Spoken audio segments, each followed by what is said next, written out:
Hello and welcome to the MHG podcast.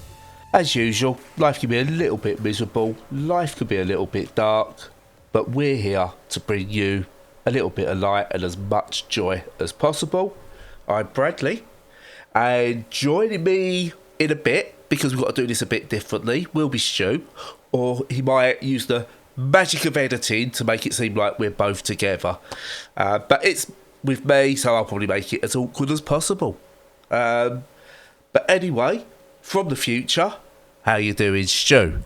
I'm pretty good, to be honest, but just to warn you, I'm insulting you pretty badly behind your back. So in my section, you get some nice little comedy stylings of me ripping you to shreds. But, you know, apart from that, I'm a very happy man. We'll be happier if we were recording together, but you can't have everything. Back to you. Right, with that, straight away, I'll tell you what, the Ashley James Hero of the Week is none other than yet another Doctor.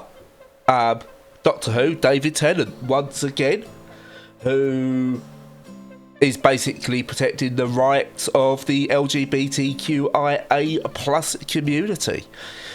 Being a great dad shouldn't make you a hero, but the state of some parents, I'm not going to point out a certain Lawrence Fox, but the state of some parents that being a good dad and protecting your kids and their identity is something worthy of applause.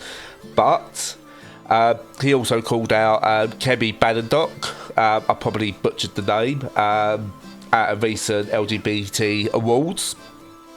Basically told her to shut up and give it a rest, because she basically is attacking the rights, or she's one of those who have been attacking the rights of the existence of trans people, of which, you know, he wants to protect that. And yeah, he's more than willing to put his own reputation on the line time and time again to protect those who need protecting. David Tennant is just the nicest person in the world. So yeah, our Ashley James Hero of the Week is David Tennant. I dare say not the first time, not the last time, sorry. We have to get like a hat-trick ball or something to send to him when he's got it at least 3 times. But yeah, that's that. And I'm not going to whittle on about other stuff because I'm on my own and Stu's not here to stop me. So, talking of heroes, you get lots of heroes in video games. I can't even do a good segue because I'm on my own. Stu will come in a bit with what he's been playing. But for me, I've got 2 games on offer this week for you. That couldn't be at more opposite ends of the spectrum, which you'll find out in a minute. So first up is a lovely little cosy city builder called Go-Go Town, which I got seat code for, and I'm not going to lie, I was pretty dismissive. It looks like something from early Facebook in terms of visuals, like Farmville or something like that. It's a bit cutesy, but I thought, you know what, a nice cutesy city builder that I could possibly play with my daughter, that could be fun. Put it on, and I tell you what, it's really good. It's a really, really good game. You basically become mayor of a town, a la Animal Crossing, and you're told, right, you just need to build it up. You do a couple of bits, a little bit of hand-holding tutorials, like, oh, you need to make a shop, and you need to go and find these bits to craft to build the shop. And then you open up the town and people come to visit, and then, but you can convert some of the people that come and visit to people who live and work in the town. You build, you expand, you make streets, so people can live there, can work there, and it's basically that. It's essentially Animal Crossing with a new skin, but without the time restraints that come with it that make Animal Crossing a bit frustrating at times. And what you've also got is almost like a Stardew Valley-esque, where there's crafting in there, and you go exploring and you try and find bits. So you need to find wood, which you then need to convert to planks and mix that with other bits to do this. You have to find recipes that can be sold in shops. All that's there.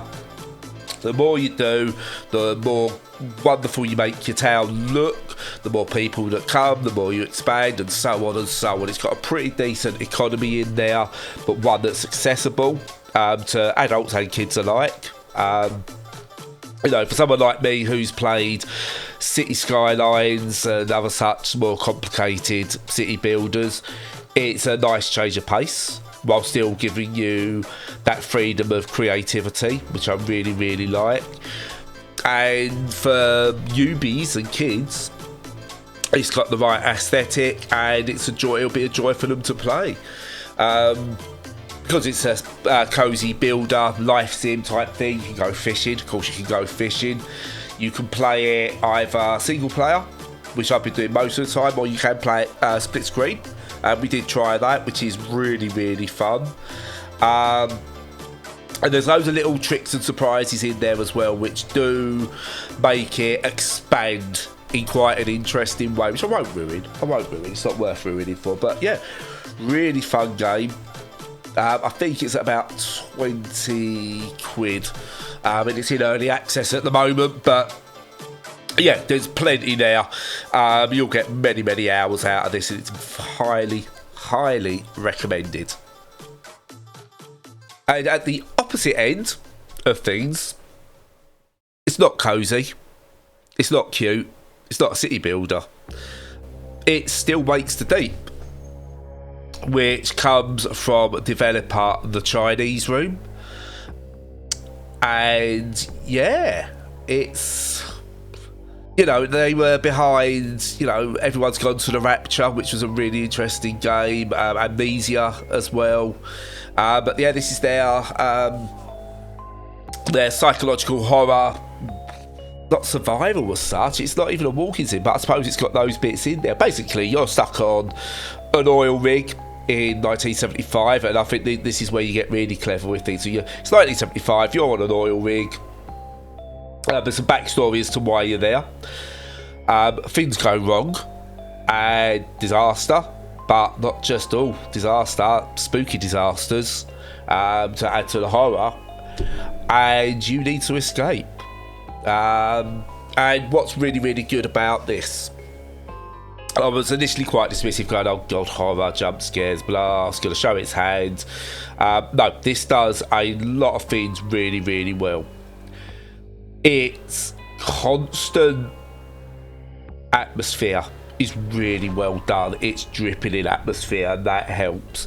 The setting is really good, because you can't escape an oil rig, whereas I've played a lot of horror games where, oh look, there's a front door, but it's not the best front door, but you just can't kick it in, but you don't even, you know, go, oh, I can't kick it. Well, you could. And it doesn't become believable with a lot of horror games that you're stuck in where you're stuck. Here, on an oil rig in the middle of, I'm going to assume, the North Sea, yeah, you can't just escape. But your first thoughts, and this is really good, you play as a Scottish guy called Kaz, who's on the oil rig working, and his first thought is escape. That's all he wants to do. He don't give a shit. He wants to escape. He has got people he cares about on there, and he does his best. But first thought is escape, escape, escape. I need to get out of here, and that's realistic. So, you know, he will help others if he can, but it's not, oh, I've got to do all this. And it's really well acted. That helps as well. There's a constant panic in the voice of Kaz. There's no all of a sudden he becomes super soldier. There's a constant panic, and he constantly feels like he's under threat.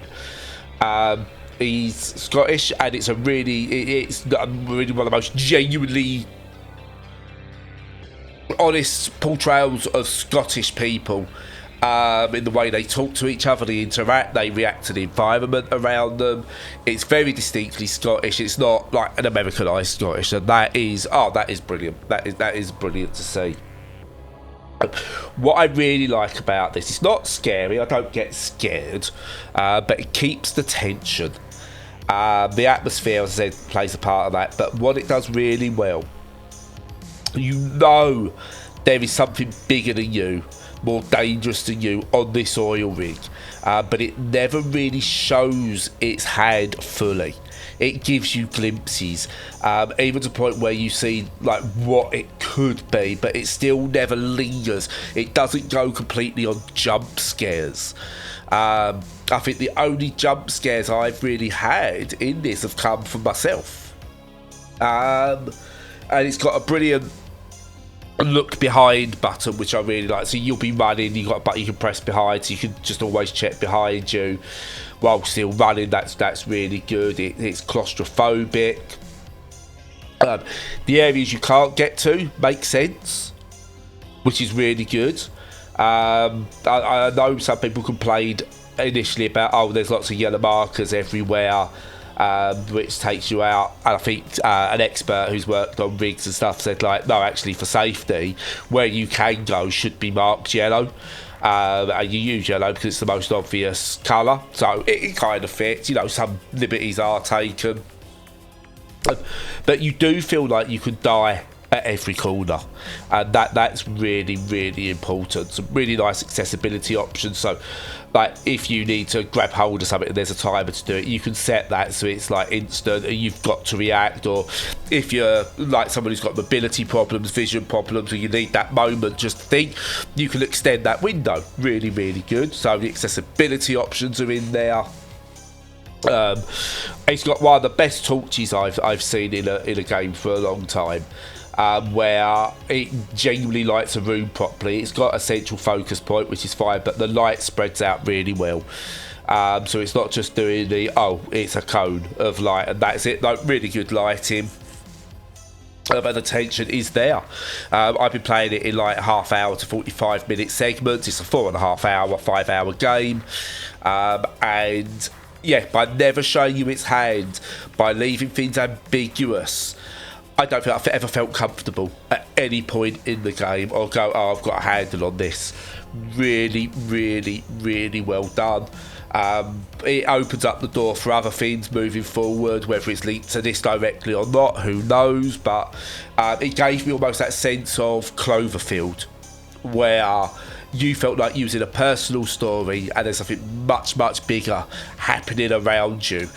And that's impressive to put into a game like this.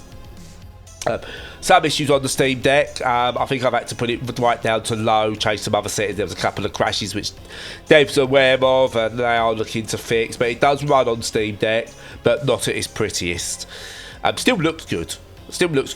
But it looks a bit more grimy, which I don't think's a bad thing for a game set in 1975. But yeah, overall, absolutely love this. I can see why everyone's going mad over it. It's not a horror.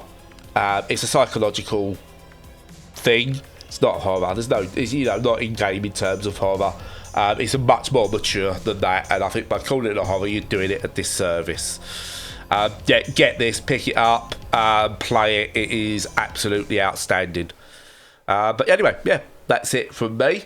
I will now hand over to Stu, who will tell you about what he's been playing, and because he's going to finish off his own time, I shall shut up now, and he will take us out.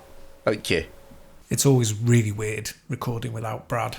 It's good, don't get me wrong, it's good, but also at the same time I can't really insult him. I can insult him behind his back, but it's more fun to his face. But, I can't say things like, that he's a complete or that his mum is definitely a or that there's that thing with and also, that penis. So, yeah, swings and roundabouts. But anyway, what have I been playing? So I've only been playing one new thing this week, and that is a game called Retrowave, which is a kind of burnouty driving sort of thing that isn't. And to describe, that's not a great description, is it? No, it isn't, Stu. But what it is it's like an infinite runner style thing where there's a road in front of you. It doesn't bend, doesn't deviate, no hills, no mountains, just a flat road. And you have to manoeuvre around cars. And the whole of its sort of gimmick is that it's retro styled and is synthwave. As the kind of, the title would kind of give that away, really. So that's the whole gimmick behind it. And it's got a strange sort of cognitive dissonance if you will. Well, you probably won't, but if you will. Because it's laid out as a very relaxing kind of game in that, you know, you've got these cool visuals, like literally cool, that make you very kind of chill, sort of chilled out music rather than aggressive techno or whatever. And, you know, the entire vibe of the aesthetic is, yeah, just a breezy, you know, wind through your hair. Well, not me, because I'm bald, but, you know, wind through your hair if you've got it, or if you want to put a wig on or hold up a mop, something like that. But the wind through whatever, you know, items that you have flapping in the breeze. But the actual gameplay can be, yeah, a little bit kind of adrenaline spiking, because you need to like get close and scrape cars to earn extra points and get in the opposite lane and drive against traffic to get really good points. So it has a bit of a dissonance going on, as I say, which is strange, but it kind of works, and I think it's the reason why it works, in fact, because it's not just, you know, completely without challenge, and it's not just an outrun styled, you've got to do all these things within fractions of a second style thing, you know, or any of the other arcade classics. So it's a really good and interesting blend of them, and it's like a really cheap game. It's got a lot of quality for what it does. It's got quite a bit of longevity. You earn, with the points that you earn cash, and the cash you can spend on cars, and there are about, I think, 20 or maybe even 25 or so. There's a lot of cars, and they do handle quite differently. One complaint is that the stats screen when you're buying cars isn't great. It doesn't really differentiate them, but buy them and you can tell the difference in handling. And even the cheap sort of crappy ones aren't crappy and worth buying, which is a bit of a strange thing, but it's true.